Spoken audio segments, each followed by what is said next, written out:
Общероссийское голосование в самом разгаре. На то, чтобы определиться с выбором, неделя. В тексте предложенных поправок особое место занимает социальный блок.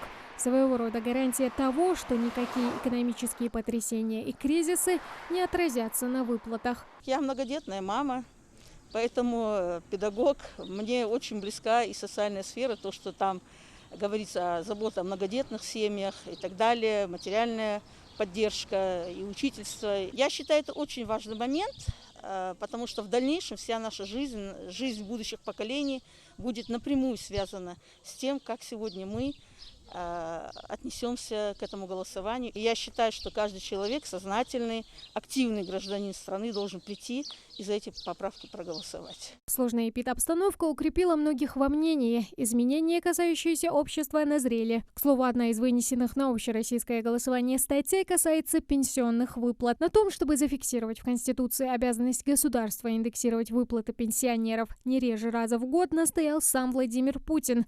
И многие согласны с таким решением. Поправку о ежегодной индексации пенсии не менее одного раза в год на уровень инфляции. Поэтому каждый из нас должен прийти на избирательный участок и, вдохновившись теми поправками, которые они считают наиболее актуальными, проголосовать так, как они считают нужным. Предлагаемые поправки объединяют интересы разных слоев общества. Один из главных постулатов – закрепление мер поддержки работающего населения. Так, согласно 75-й статье, минимальный размер оплаты труда не будет ниже прожиточного минимума. Всю жизнь мы работаем, сколько здоровье позволяет, будем работать.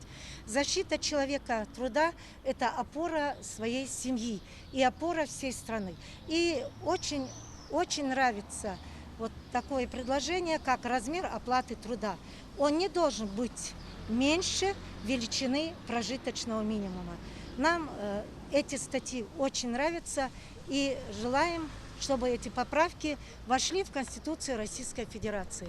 Поправки, затрагивающие суверенитет государства, тоже не оставили без внимания. Тут на первом месте пункт о территориальной целостности и нерушимости границ. Действительно, наши деды и прадеды воевали для того, чтобы наследие жило в красивом, светском государстве, в мире и согласии. Новый этап начнется в том случае, если поправки поддержит большинство участников голосования.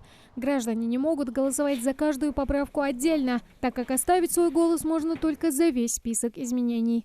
Тамара Шагулькова, Магомед Даскиев, Новости 24.